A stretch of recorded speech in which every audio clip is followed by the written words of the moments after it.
Excuse me, yes আপনি অর্পা? বাবা কি তোমাকে পাঠায় টাকা দিয়ে? ও হ্যালো, বাবা কি তোমাকে পাঠায় টাকা দিয়ে? টাকা দাও। টাকা পাঠিয়েছে, কিন্তু সেটা তোমাকে দেওয়ার জন্য কিনা এই ব্যাপারে আমি কনফিউজ।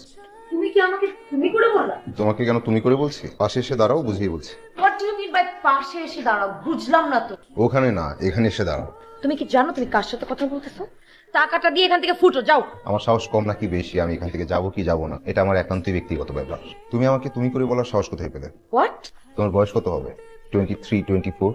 আমার বয়স 33। মিনিমাম 10 বছরের বড় আমি তোমার চেয়ে। মানে আমার পাপার অফিসে যে 2 টাকা বেতনের চাকরি করে। কারেকশন প্লিজ, আমি তোমার বাবার কর্মচারী, তোমার কর্মচারী না। So do respect. Don't respect তাহলে কি হবে? কানে নিচে একটা মারবো না, রেসপেক্ট কিভাবে করতে হয় সারা জীবন মনে থাকবে। আমি তোমার বাবার রিকোয়েস্টে আসছি তোমাকে টাকাটা দিয়ে যেতে, বাট সরি, তোমার বাবার কাছ থেকে গিয়ে নিয়ে আসো। আইটার কথা টাকা দিয়ে যাও বলছি। স্যার, টাকা লাগেনি? স্যার টাকা লাগবে কিনা জানি না, আপনার মেয়েকে আমার টাকা দিতে ইচ্ছে হয় না, তাই নিয়ে চলে আসলাম। স্যার আমার মনে হয় কি আপনার মেয়ে আপনার অতি আদরের লাইফে বকে যাচ্ছে, আর আপনি ওইভাবে টাকা দিয়ে তার ভবিষ্যৎ নষ্ট করছেন। কি করবো, মা মরা মেয়ে, বেশি প্রেশারও তো দিতে পারি। বাবা এই লোকটাকে ঘাড় ধাক্কা দিয়ে বের করে দাও অফিস থেকে, নাহলে কিন্তু আমি পুরো অফিস আগুন লাগাই দিব। আমি আমি ব্যাপারটা দেখছি। হ্যাঁ, টাকাটা আমার কাছে দিয়ে গেছে। বাবা আমার কোনো টাকা লাগবে না।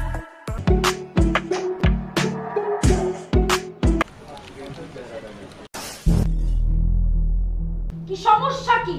চোখে দেখেন না? সে সরি, সরি বলো। নেভার। এই কি হয়েছে এখানে? তেমন কিছু না স্যার, আপনার বেয়াদব মেয়েটাকে একটু শিক্ষা দিচ্ছি। কাউকে সম্মান করলে সম্মান কমে না, সম্মান বাড়ে। যে মানুষটাকে ধাক্কা দিলে উনি এই অফিসের সবচেয়ে সিনিয়র মেম্বার, হয়তো ওনার ডেজিগনেশন সবার নিচে। এই মোতালেব চাচাকে তোমার বাবাও সম্মান করে। আর কি বলছিলে অফিস থেকে আমার ঘাড় ধাক্কা দিয়ে বের করে দিতে? আমি নিজেই অফিস ছেড়ে চলে যাচ্ছি।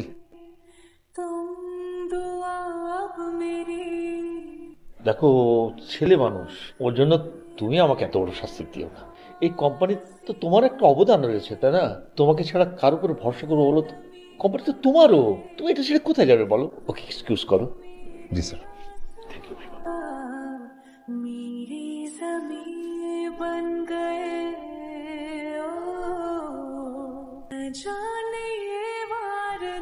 মোতালেব চাচা, জি স্যার।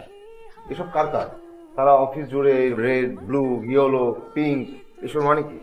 স্যার ভাই আপনি ওই ওয়েটিং রুমে গেলে সব জানতে পারবেন।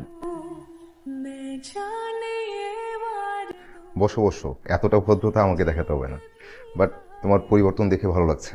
সবকিছু আপনার জন্য পসিবল হয়েছে। শুনে ভালো লাগলো আমার জন্য কারো জীবনে পরিবর্তন আসছে। চলো আজকে তোমাকে ট্রিট দিই। আমার আপনার সাথে কিছু কথা ছিল। বলো। I think I am in love with you. Sorry, বুঝলাম না। আমি সিরিয়াসলি বলছি। দেখো, জীবনটা সিনেমা না, যা ইচ্ছা ভাবলাম আর হয়ে গেল। তুমি ছোট, বয়স কম, হুটহাট কিছু ভাবতেই পারো, কিন্তু আমার এইভাবে ভাবাটাও বেমানান। I am really sorry. সেদিন আসলে আমি আঙ্কেলকে। ঠিক আছে, ওই দিনের ওই ইস্যু না ঘটলেও তোমার সাথে আমার কিছু হওয়া পসিবল না। ওকে, ভালো থেকো।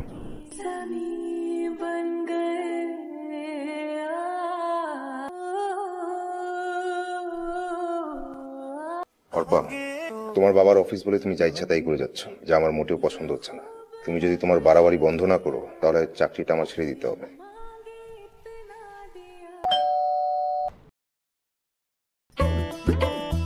আরে কি করতেছো?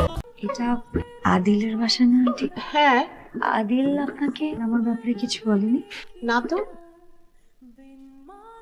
গত 5 মাসে আদিল আমাকে অনেকবার বলেছে তোমাকে মায়ের সাথে দেখা করাতে নিয়ে যাবে, কিন্তু যখনই আমি বলি চলো তখনই বলে আজকে না। তুমি কি আদিলের গার্লফ্রেন্ড?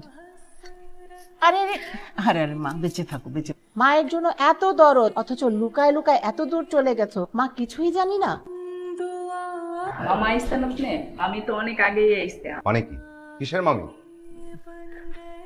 এই মেয়ে, তোমার সমস্যা কি? আরে আজব, তুই ওর সাথে খারাপ ব্যবহার করতেছিস কেন? মা, তুমি যেটা জানো না, বুঝো না, সেটা নিয়ে কথা বলো না। সোজা বাসায় যাও। অল্প বয়সে বেশি পেকে গেছো তাই না? কাল স্যারকে বলে তোমার ব্যবস্থা করতেছি। কি আজো? এই মেয়ে কান্না করে কেন? আহারে মুখে কাঁপতেছ। মা, তুমি ঘরে যাও। আসো। এই কথা কানে যায় না? আসো। সোজা বাসায় যাবা। কি হলো, যাও। আমি যাবো না, আমি এখানেই দাঁড়াবো। তোমার যা ইচ্ছা তা করো।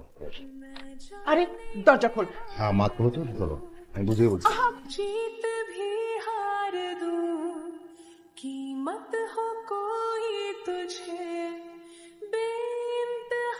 তোকে তো আর আমি এমনি এমনি সার বলি না। একটা মেয়ে ভুল করছে, ভুলের জন্য সে তোর কাছে মাফও চাইছে। এখন কিন্তু খুব বাড়াবাড়ি হচ্ছে। আমি একদম বাড়াবাড়ি করছি না মা, তুমি তো এসব বড় লোকের মেয়েদের চেনো না। আজ এরা কথা বলিস না। বাসার সামনে একটা মেয়ে দাঁড়ায় আছে, লোকে দেখলে কি বলবে? তুই যা, গিয়ে ওকে বুঝায় শুনে বাসায় পাঠায় দে।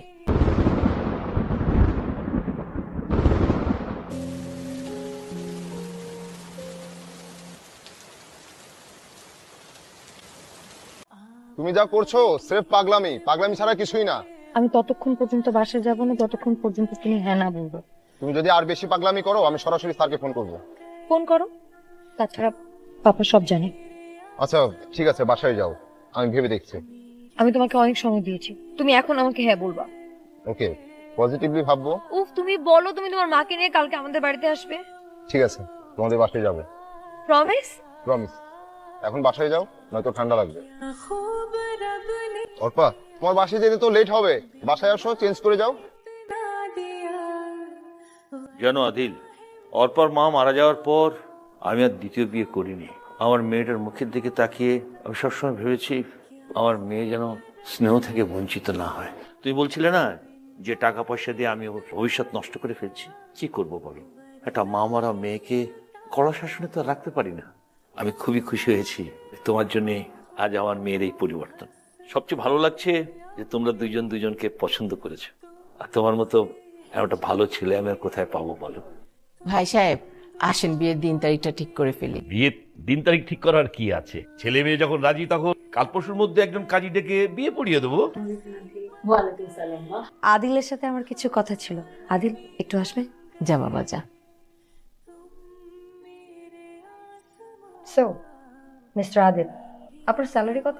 হঠাৎ এই প্রশ্ন? আপনার সাথে আমার বিয়ে হবে, আপনার স্যালারি সম্পর্কে জানার অধিকার আমার নেই? ৮০,০০০।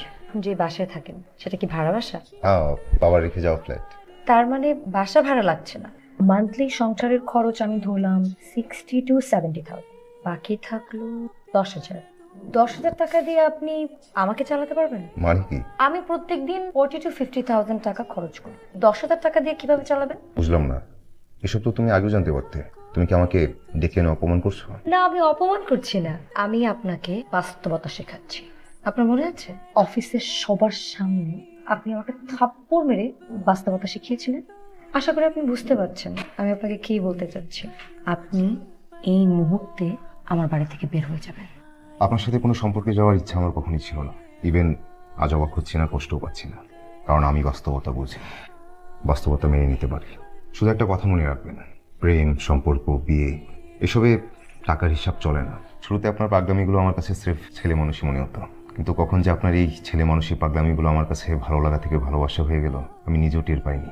আজ আপনাকে ভালোবেসে এসেছিলাম, কিন্তু আপনি আমার ভালোবাসাকে মাসিক স্যালারিতে কনভার্ট করলেন। টাকা, সংখ্যা, অঙ্ক এসব ক্যালকুলেটারে হিসাব করা যায়, কিন্তু কোনো ক্যালকুলেটর ভালোবাসার হিসাব মেলাতে পারবে না। ভালোবাসার হিসাব চলে না। ভালো থাকবেন।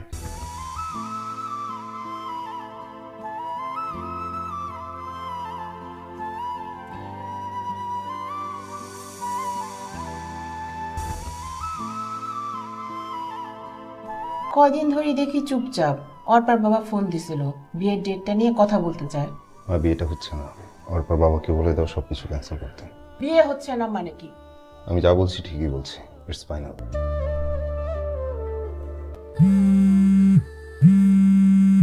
কি প্রবলেম তোমার?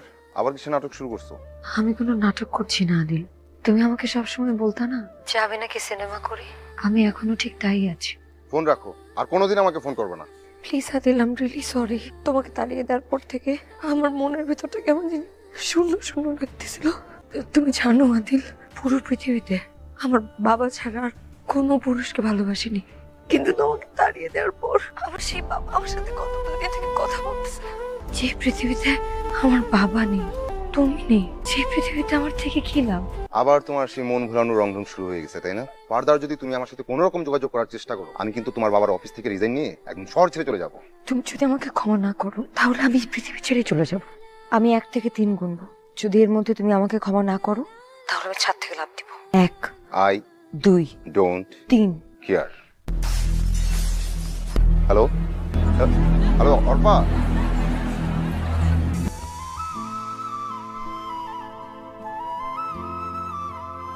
কি অবস্থা ওর? আপনারা এখন যেতে পারেন, কিন্তু সবাই একসঙ্গে নয়, একজন একজন করে।